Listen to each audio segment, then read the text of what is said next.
Los vigilantes porque los persiguen los estudiantes.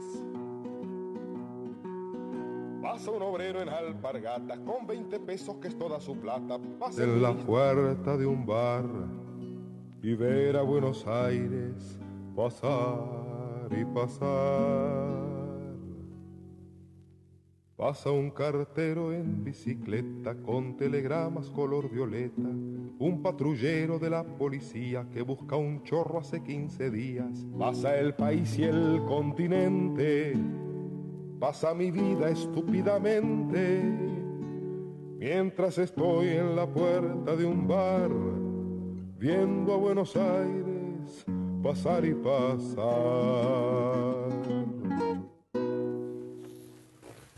En esta semana que la presidenta ha hablado en la Asamblea General de Naciones Unidas, quien ha sido invitado por la Comisión de Familiares a Nueva York ha sido Sergio Burstein. Y yo quiero aprovechar, ya que nos cruzamos, hablar del hombre que hace mucho tiempo milita en esa Comisión de Familiares de Víctimas de la AMIA y que ha tomado mayor visibilidad mediática a partir de la polémica sobre el comisario Fino Palacios que supo Macri poner al frente de la Policía Metropolitana.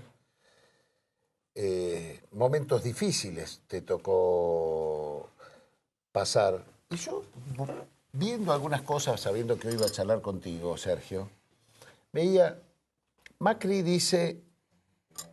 que siempre vivió de Franco, dice, ¿de qué trabaja Sergio Burstein? Me gustaría que cuentes tu trabajo, porque yo lo conozco y me parece un trabajo muy lindo, y inclusive tuviste que cambiar de trabajo después de todo este tema, ¿no? Bueno, en principio cuando ocurrió eso, yo hacía mucho tiempo que estaba trabajando con todo lo que era un intermediario, es decir, alguien obtenía, un comercio obtenía alguna alhaja antigua importante y bueno, me la daba a mí para que la ofrezca a alguien y en ese ida y vuelta yo tenía una comisión.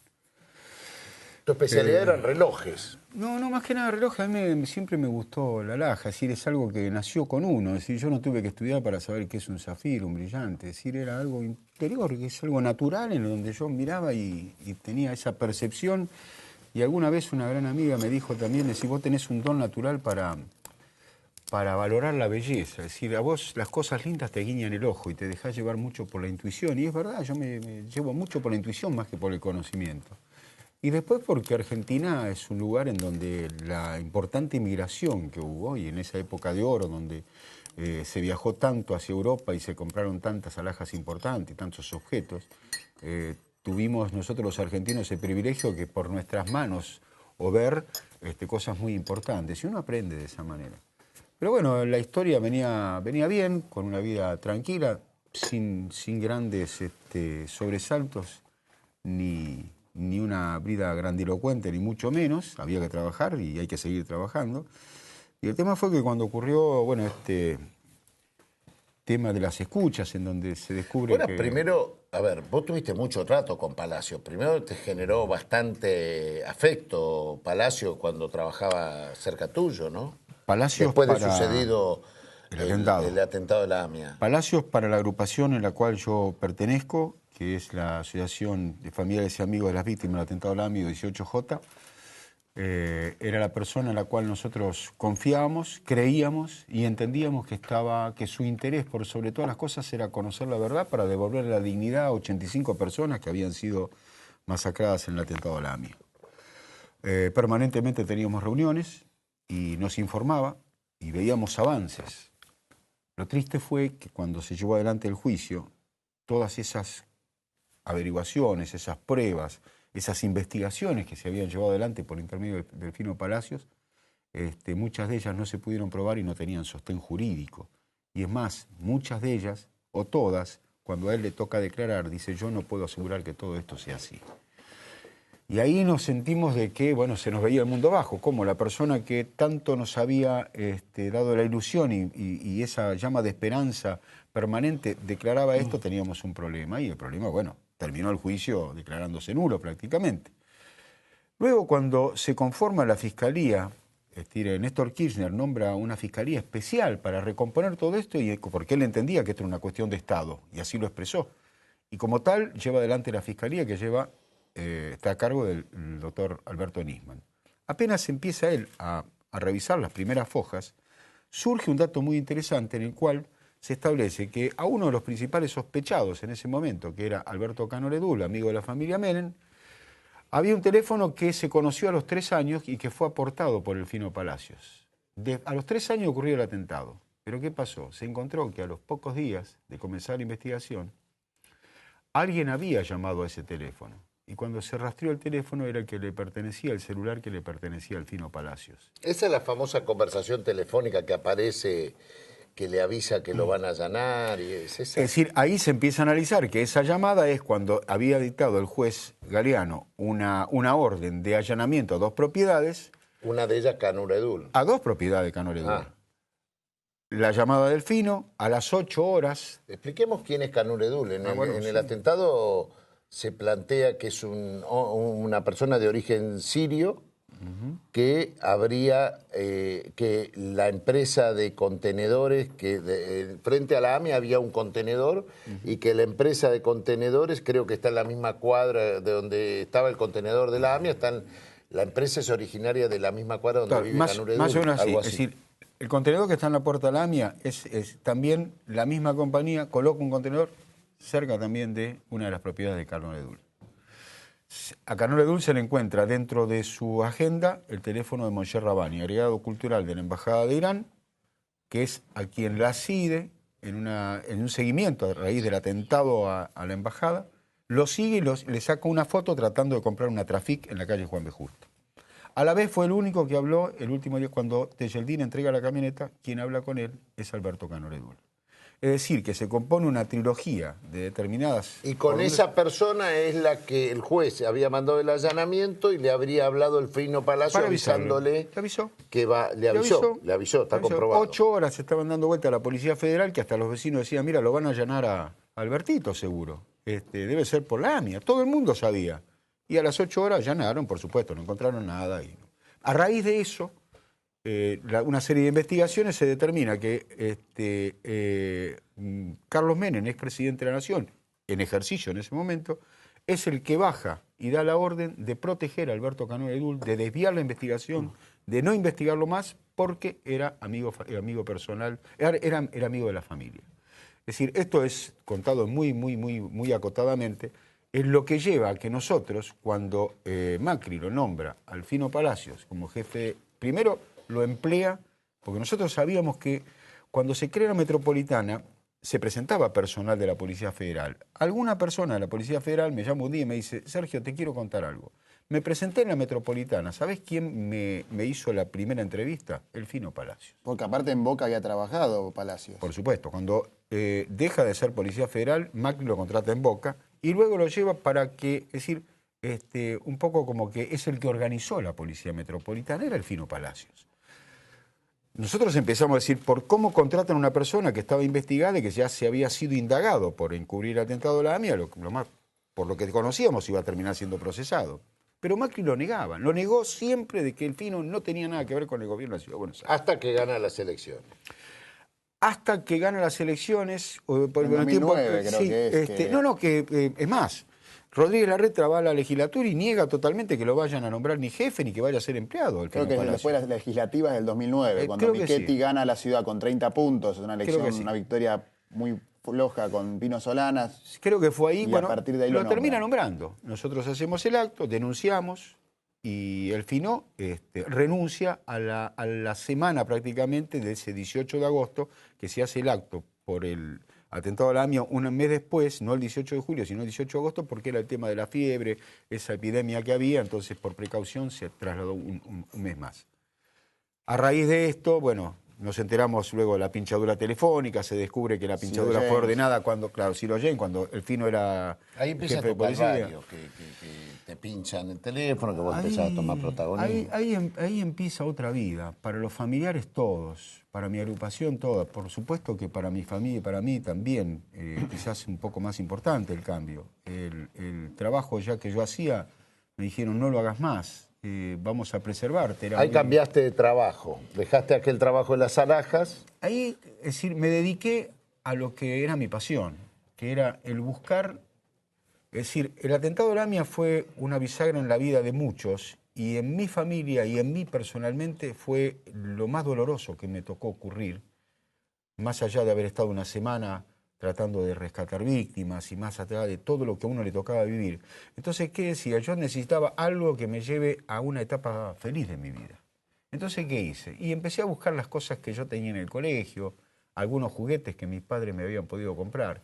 Y en esa búsqueda, para pegar el salto hacia el atrás, hacia la época en que estábamos todos vivos, que tenía mis abuelos, tenía todos, que éramos felices. Ahí empezás a comercializar en internet. Empiezo a comercializar juguetes y distintas cosas antiguas.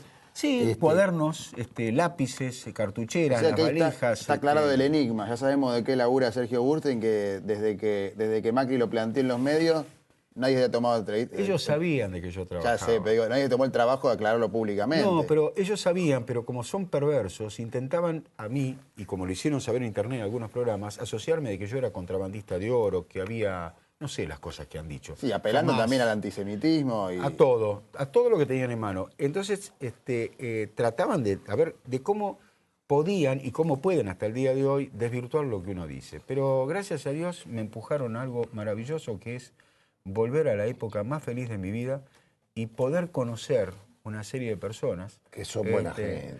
Algunos. Vamos a ir a un corte. En el próximo bloque me gustaría que me cuentes una sensación mía, que ustedes, los familiares, o la ONG tuya, la Asociación de Familiares Víctimas de la AMIA, van por un lado, y te digo sinceramente, una sensación es que la conducción de AMIA no camina el mismo sendero de ustedes. Es una sensación, vos me la contestás, los veo un poco solos. Vamos a un corte, en el próximo bloque seguimos con Sergio Burstein. Pulguero. Pasa el lechero buscando una mina, pero los violan pasando la esquina.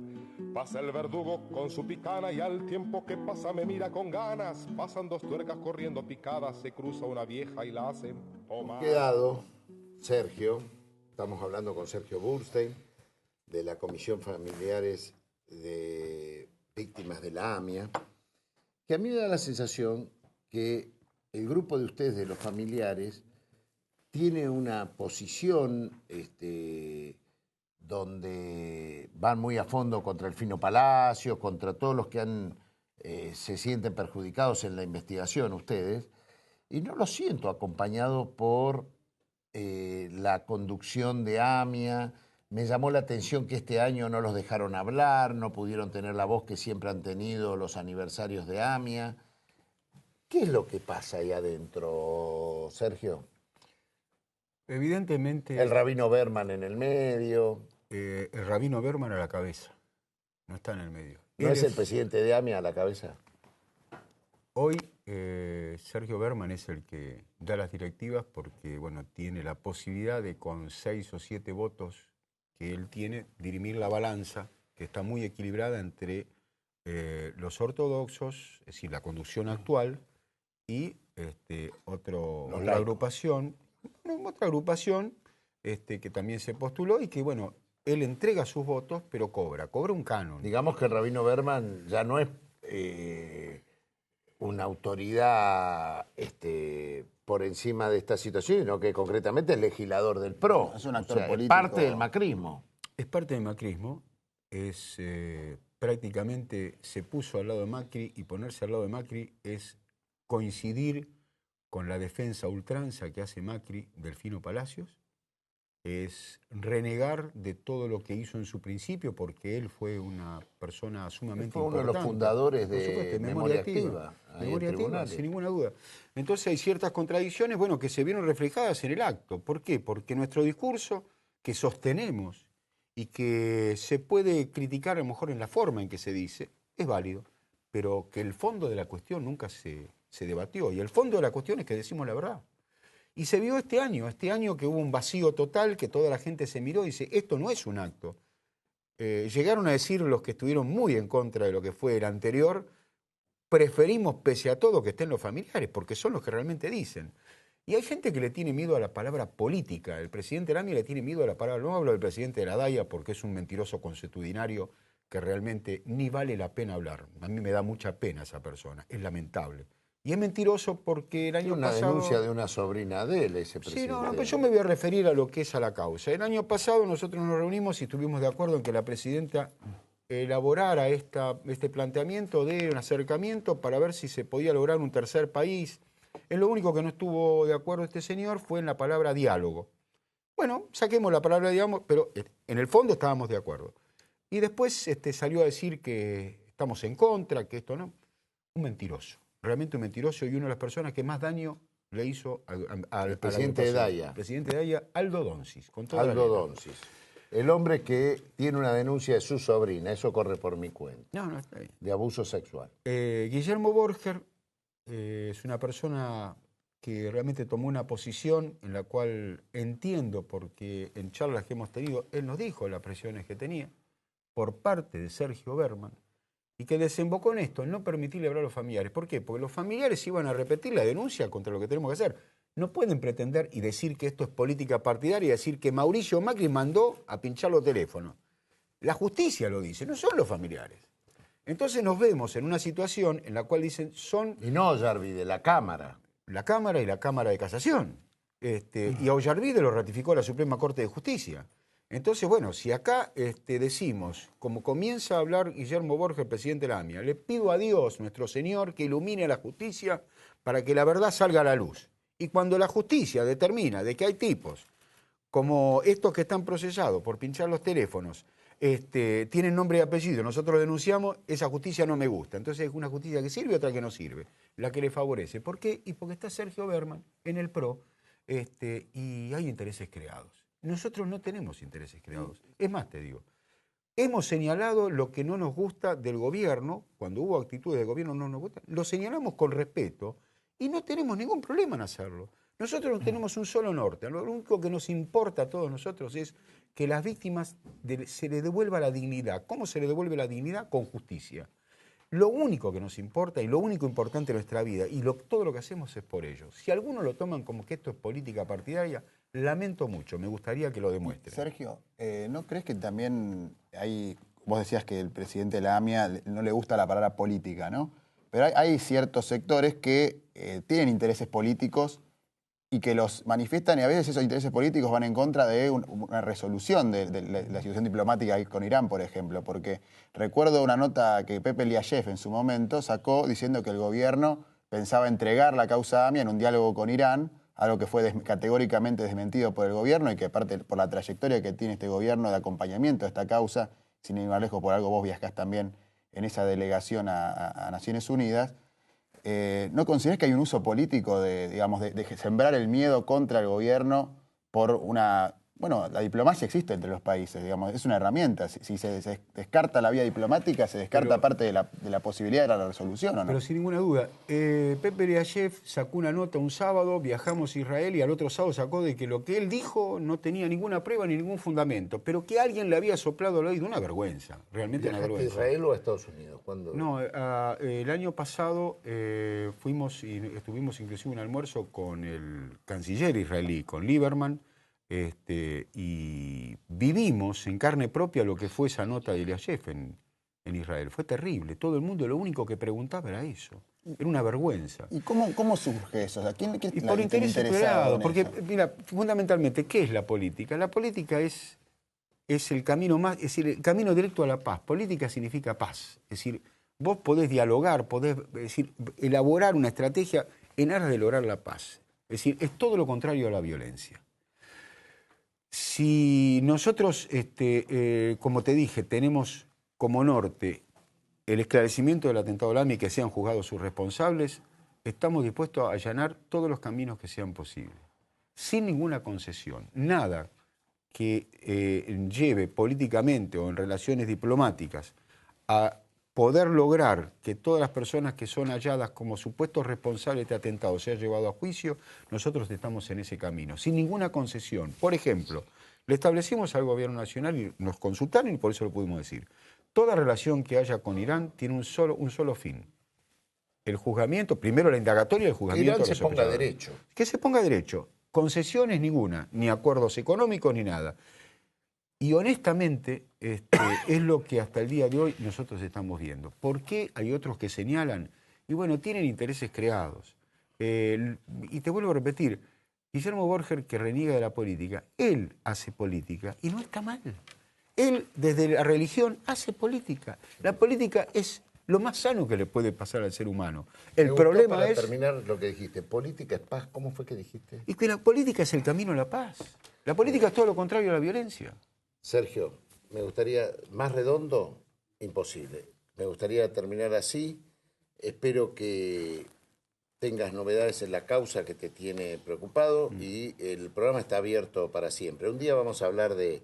Este es un porteño terrible, de la ley. P a la O, nacido en Pringles y Corrientes, criado siempre y transitando todos los lugares de la ciudad, donde ahora con las pulgas el tipo tiene acceso a personajes que me ha presentado en algún lugar, muy lindos, de alma muy linda, y de eso vamos a hablar otro día. Qué Sergio. historia, ¿eh? ¿Eh? Qué historia. Pero bueno, ya sabemos de qué laburas vos, falta saber de qué labura Macri. Ahora, ¿de falta qué? esa parte del gente del reportaje. gobierno. ¿De qué laburo? Pero ¿de qué vivo? No. ¿De qué laburo? Ahora me tengo que ganar la vida. Bueno, muchas gracias, Sergio. vos, ¿eh? a En los el dos. próximo bloque seguimos con este ciclo que hemos abierto, Padres e Hijos Militantes.